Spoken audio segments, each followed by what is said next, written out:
Isinapubliko na ang mga pangalan ng apat na babaeng sundalo ng Israel. Palalayain ng Hamas ang apat na mga babaeng sundalo na ito. Pero ayon sa Israel, ito ay may violation. Bakit kaya? Magiging sanhi kaya ito ng pagkahinto ng ceasefire sa pagitan ng Israel at ng Hamas? Sa kabilang dako mga kaibigan, isang Hezbollah commander na naman ang binaril mismo sa tapat ng kanyang bahay na nasa Bekaa Valley na nasa Lebanon. Sino ang commander na ito? Bakit ito binaril? Talaga nga bang may galit na ang mga Lebanese sa mga pamunuan ng Hezbollah? Yan ang ating pag-uusapan sa videong ito.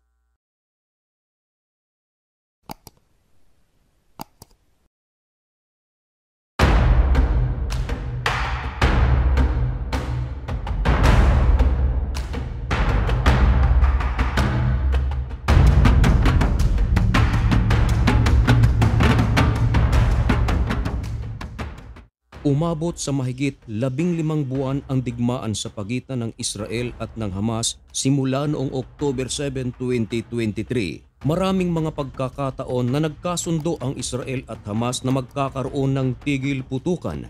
Nakamit man ito, pero ito ay temporary lamang. Hanggang sa sumapit ang 2025, sa taong ito, nagkaroon na naman ng ceasefire ang Israel at Hamas at napagkasunduan na sa unang phase ng kanilang agreement ay magpapakawala ito ng kanilang mga bihag. Hinihingi ng Israel ang 33 na mga bihag ng Hamas sa loob ng 45 days. Samantalang ang Israel ay nangako na magpapakawala ng 1,904 na mga Palestinian prisoners. At matagumpay na naisagawa ang unang palitan ng mga bihag na magkabilang panig.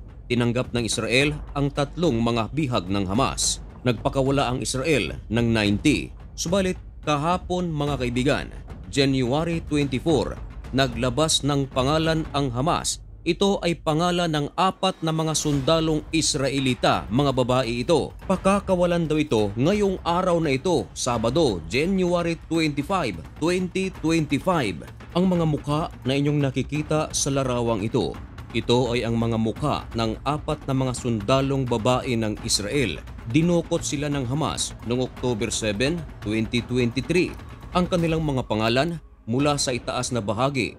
Sa kaliwa, ang kanyang pangalan ay si Liri Albag. Sa kanan naman sa itaas ay si Karina Arib. At ang pangatlo sa baba, sa may kaliwa ay si Daniela Gilboa. At ang panghuli sa kanan sa baba ay si Naama Levi. Mismong pamunuan ng Hamas ang nagsumite ng mga pangalan nito na kanilang pakakawalan. Pero bakit ito nababalot ng kontrobersiya? Hindi ba kailangang maging masaya ang Israel dahil pakakawala na ang apat na mga babaeng sundalo na ito? Of course, masayang masaya ang Israel. Pero malaki kasi ang issue nito mga kaibigan. Hiningi kasi ng Israel na palalabasin si Ehud, isang babae rin.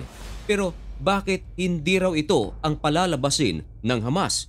Ano naman ang problema rito? Malaki mga kaibigan, hindi naman sa hindi masaya ang Israel dahil pakakawalan ang apat na mga sundalong babaeng ito. Ang problema kasi, bakit hindi kayang ibigay ng Hamas ang hinihingi ng Israel? Nagdududa tuloy ang pamunuan ng Israel kung ito ay buhay pa ba o wala na. Ayon nga sa Israel, masaya sila at nagpapasalamat sila at least ang apat na mga sundalong babaeng ito ay makakauwi na sa kanilang bansa at mayayakap ang kanilang mga mahal sa buhay.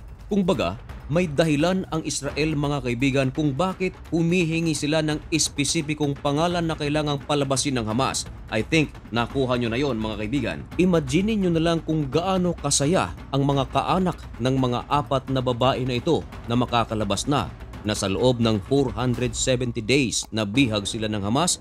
Hindi natin alam kung anong hirap ang kanilang dinanas sa kamay ng mga militanteng grupo. Pero imagine nyo rin mga kaibigan ang sakit at sama ng loob ng kaanak ng pinangalanan ng Israel na ine-expect na palabasin. Siguradong hindi ito masaya at nariyan din ang halong pagdududa. Bukas, January 26, 2025 ay isang linggo na ang ceasefire sa pagitan ng Israel at ng Hamas. At kung magkataon, ito na ang pangalawa na ang Hamas ay nagpakawala ng mga Israelita.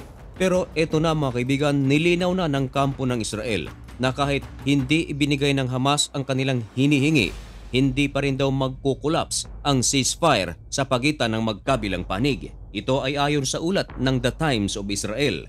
Ayon sa ina ni Albag, laking tuwa niya raw na ang kanyang anak ay isa sa mga makakauwi sa kanilang bansa. Dagdag pa ng ina ni Liri Albag, ito raw ang matagal niya ng pakiusap sa Prime Minister ng Israel na si Benjamin Netanyahu. Nagbigay pa ito ng mga masasakit na salita. Ayon sa kanya, kung anak mo ang hawak ng Hamas, ano ang gagawin mo? Kaya kahapon nang marinig ang balita na kasama ang pangalan ng kanyang anak sa pakakawalan ng Hamas, nagpasalamat ito sa gobyerno ng Israel. Samantala, ito namang si Daniela Gilboa ay isa palang singer at pianist.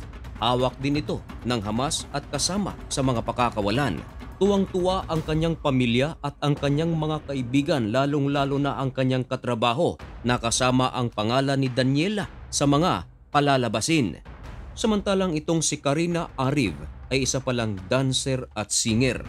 Noong hindi pa siya dinukot ng Hamas, isa siya sa mga nag-participate sa Delegation of Fostering upang makakonekta ang Amerikano, Palestinian at Israel para sa pagkakaisa.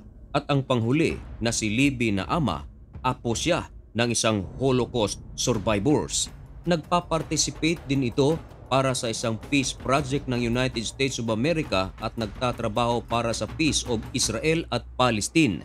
Ngayon ay excited na ang kanyang mga kaanak at inihahanda na ng gobyerno ng Israel ang pagsalubong sa mga pakakawalang bihag ng Hamas. Sa kabilang dako mga kaibigan, marahil ay hindi mo pa ito narinig o kung narinig mo na ay salamat naman na isa na namang commander ng Hezbollah ang binaril at ito ay nangyari mismo sa tapat ng kanyang bahay sa Lebanon sa Bekaa Valley region. Ang kanyang pangalan ay isinapubliko ng Lebanon's National News Agency at kinumpirma nila na ito ay commander ng Hezbollah. Ang kanyang pangalan ay si Sheikh Muhammad Hamadi. Ayon sa report ng Hindustan Times na ang tumambang kay Muhammad nakasakay sa magkahiwalay na sasakyan. Isinugod pa raw sa hospital itong si Muhammad, pero idiniklara rin ng hospital na wala na. Nagsasagawa na ng masusing investigasyon ang otoridad ng Lebanon tungkol sa pangyayaring ito. Hindi malinaw kung ano ang motibo at kung sino ang may gawa nito.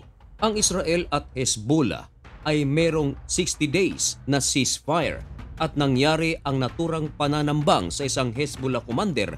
Hindi pa natatapos ang 60 days na ceasefire ng Israel at ng Hezbollah. Ano sa tingin ninyo? May kinalaman kaya rito ang Israel, ang Mossad o talagang galit na ang Lebanon sa mga Hezbollah members? Mga kaibigan, antabayanan lamang ang mga susunod at pinakabagong kaganapan sa Middle East, sa Israel, sa buong mundo, dito lang sa Usapang Banal. Kaya para maging updated ka, i-subscribe mo na rin ang napakalit na channel natin na ito. Hanggang dito na lamang muna ang video ito. May God bless you and thank you so much for watching. Goodbye.